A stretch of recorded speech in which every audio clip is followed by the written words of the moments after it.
കുറച്ച് ദിവസമായി അമ്മയൊരു വിവരം അറിഞ്ഞിട്ട്. അപ്പുറത്തെ വീട്ടിലെ വിനയമാഷ മോനെ അറിയില്ലേ? പരിചയപ്പെട്ടിട്ടുണ്ട്, പിന്നെ വല്ലപ്പോഴും കാണും. എന്താ? അല്ല, നമ്മുടെ റോസിയും ആ മാഷും തമ്മില്. ഇപ്പോഴത്തെ കുട്ടികളല്ലേ, നമ്മളെ ശ്രദ്ധിച്ചാ നന്ന. നീ ഒരാണാണ്, ഏത് പെണ്ണിനെയും വേണേ കൈപിടിച്ചു കൊണ്ടുവരാം. പക്ഷേ അങ്ങനെയല്ല റോസിയുടെ കാര്യം. നമ്മുടെ കുടുംബ പശ്ചാത്തലം അറിയുന്നവരാരും ഒരു ബന്ധത്തിന് തയ്യാറാവില്ല. ആ സ്ഥിതിക്ക് ഈ വിനയ മാഷ് ആളെങ്ങനെ? കേട്ടിടത്തോളം നല്ലൊരു ചെറുപ്പക്കാരനാ.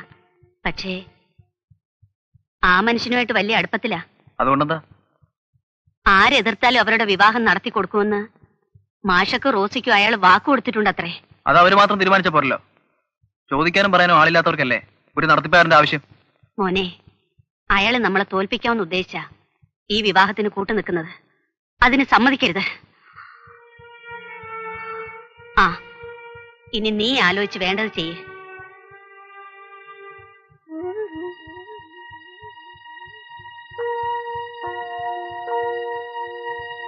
വിനയന് അഭിപ്രായം എന്താണേലും തോന്നു പറയാം.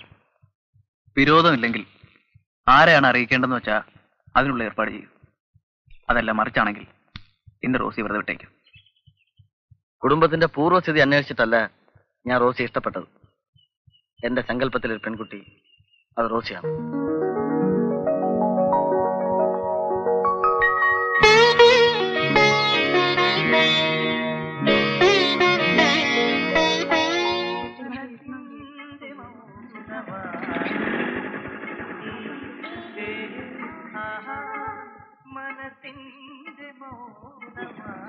റോസി, ഒന്നൊന്ന്.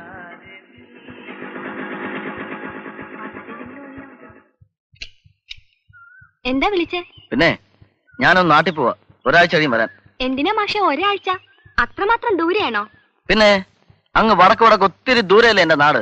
ഒരാഴ്ച ഇപ്പൊ കഴിയും കുട്ടി. ഓ, എനിക്ക് കൊതി കൊണ്ടൊന്നുമല്ല, വേഗം വന്നൂടേന്ന് ചോദിച്ചതാ. അതെ അതെ, ഏതായാലും നീ കേറ്, ഞാൻ കോളേജ് കൊണ്ട് വിടാം. കേറ് കൊച്ചേ, എല്ലാരും പച്ചക്കൊടി കാണിച്ചു കഴിഞ്ഞില്ലേ? അങ്ങനെ ഇപ്പൊ സൂയിക്കണ്ട, തനിച്ചങ്ങ് പോയാ മതി. എന്റെ കൊച്ചെ, മനുഷ്യന്റെ കാര്യമാ. ഈ ടൂ വീലറുമേ ഞാൻ ദൂരെ എത്ര തനിച്ച് പോണം? ഒരു കാമോൻ എന്ന നിലയ്ക്ക് എന്റെ ഒടുക്കത്തെ ആഗ്രഹമല്ലേ. ദൂരെ യാത്രയ്ക്ക് പോകുന്നതാ, കരിനാക്ക് എഴുന്നള്ളിക്കണ്ട. ഓ സമ്മതിച്ചു, ഞാൻ മിണ്ടുന്നില്ല. മോള് കേറ്.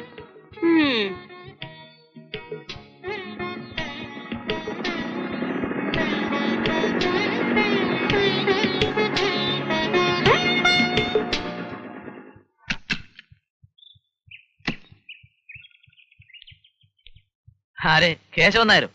വന്നാട്ടെ, ഇരിക്കും.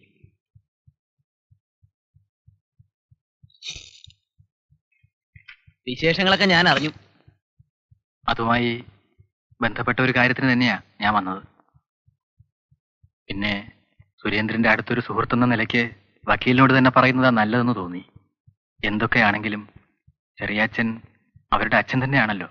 ആ നിലയ്ക്ക് വിവാഹ നിശ്ചയത്തിലും മറ്റും അയാളെ മാറ്റി നിർത്തുന്നത് ശാപമാവില്ലേ വക്കീലെ? എന്തു ചെയ്യാം, ആ തള്ളയും മോനും രണ്ടും കൽപ്പിച്ച. അതെ, സന്ദർഭം കിട്ടുമ്പോഴൊക്കെ ഞാൻ അവരോട് പറഞ്ഞു നോക്കാറുണ്ട്. സുരേന്ദ്രനോട് വക്കീലിനൊന്ന് പറഞ്ഞുകൂടെ? ആ ചെറിയാച്ചൻ ചടങ്ങിന് ഉമ്മർത്ത് വന്നു വെക്കോട്ടെ, നാലാളെ കൊണ്ട് പറയിക്കണ്ടല്ലോ. കേശവൻ നായര് മറ്റൊന്നും കരുതരുത്. കാര്യം അവൻ എന്റെ സുഹൃത്തൊക്കെ തന്നെയാ. പക്ഷേ അവൻ ഒരുമാതിരി ആ തള്ളയുടെ മോന. എന്തെങ്കിലും പറഞ്ഞാൽ മുഖവിലേക്ക് എടുക്കാത്തവരോട് പറയാൻ എനിക്ക് വിഷമം. എങ്കിൽ സാരമില്ല, ഞാൻ ഇറങ്ങുന്നു.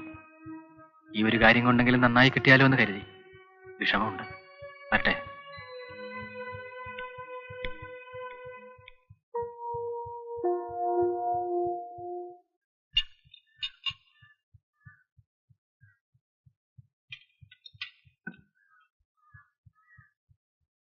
ചെറിയാച്ചോ, ലീവാണോ?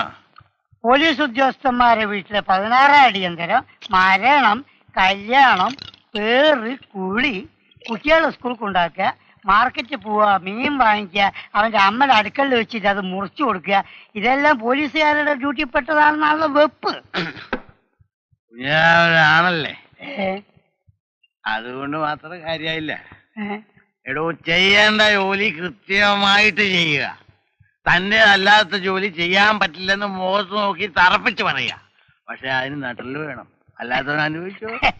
പോട്ടച്ചായോ, നമ്മൾ കൊണ്ടാവുന്ന സഹായം ചെയ്തെന്ന് വെച്ച് നമുക്ക് പ്രത്യേക നഷ്ടം പറയാനില്ലല്ലോ. അത് ചെയ്തു കൊടുത്തു. അച്ചോട്ടോ, ഒരു 100 കുഞ്ഞിരാനോട്. വേണ്ട വേണ്ട. അപ്പേ ഞാൻ വന്നതേ നമുക്ക് പുറത്തേക്ക് പോവാം. ഒരു കാര്യം പറയാനുണ്ട്. ഇയാളിരിക്കുന്നേ. അല്ലെ, എഴുന്നേൽക്ക്, വരി.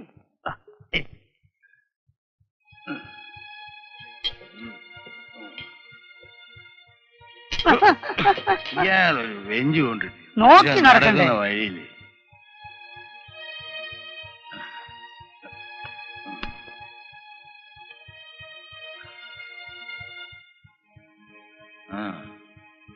ചെറിയച്ഛൻ അറിഞ്ഞിട്ടില്ല എന്നുള്ളത് എനിക്കറിയാം.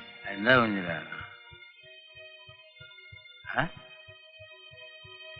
ഇന്ന് കല്യാണ നിശ്ചയമോ? റോസിമോളുടെ. എന്റെ റോസിമോൾ?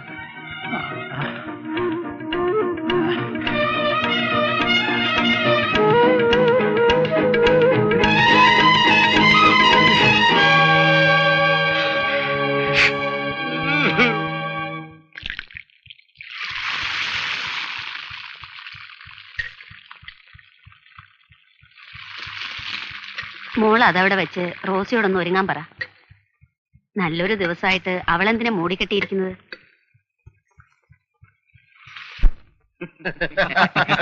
ശരിയാ. തുലാമ്പത്ത് കഴിഞ്ഞ പ്ലാപ്പത്തിലും കിടക്കാന്ന പഴഞ്ചൊല്ല്. പഴഞ്ചൊല്ലിലൊക്കെ പതിര് വീണില്ലേ കാരണവരെ? കന്നിയിലേ തുടങ്ങിയതാ വെയില്. എന്ത് നാശത്തിനാണാവോ?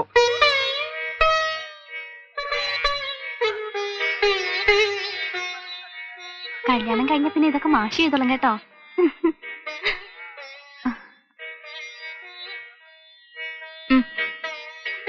അയ്യേ, കൊച്ചു കുട്ടികളെ പോലെ. ഇഷ്ടപ്പെട്ട പുരുഷനുമായി കല്യാണം നിശ്ചയിക്കുന്ന ദിവസമായിട്ട് മുഖം വിരിപ്പിച്ചിരിക്കാ. സന്തോഷിക്കല്ലേ വേണ്ടത്?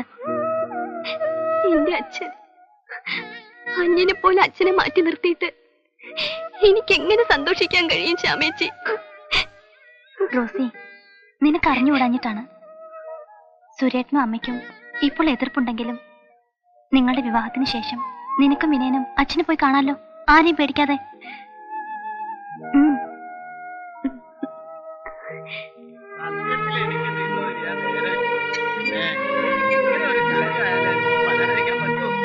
നല്ല കാര്യങ്ങൾ വരുമ്പോഴല്ലേ നമ്മളെല്ലാം മുന്നേറ്റ് കാണും.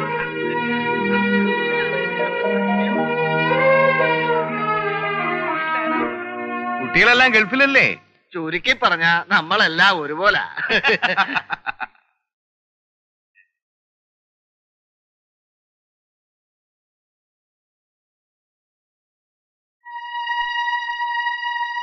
വാ, നീ ഇങ്ങോട്ട് വരാൻ.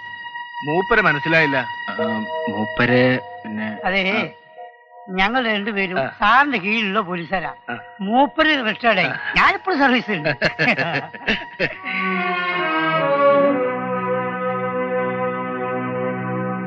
നിന്റെ അമ്മയുടെയും ഭാഷ ആ റോസിയുടെ ജീവിതം കൊണ്ട് തീർക്കരുത്. അയാൾ ഇതിനകത്ത് വരാൻ പാടില്ല.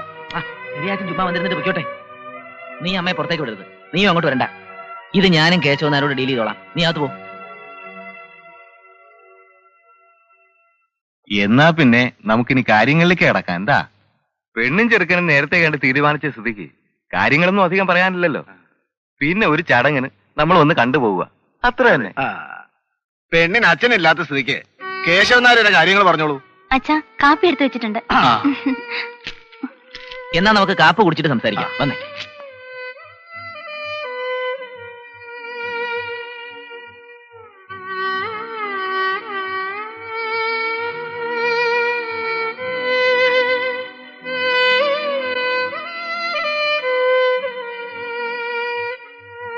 ഒക്കെ നല്ലതിനാന്ന് കരുതുക.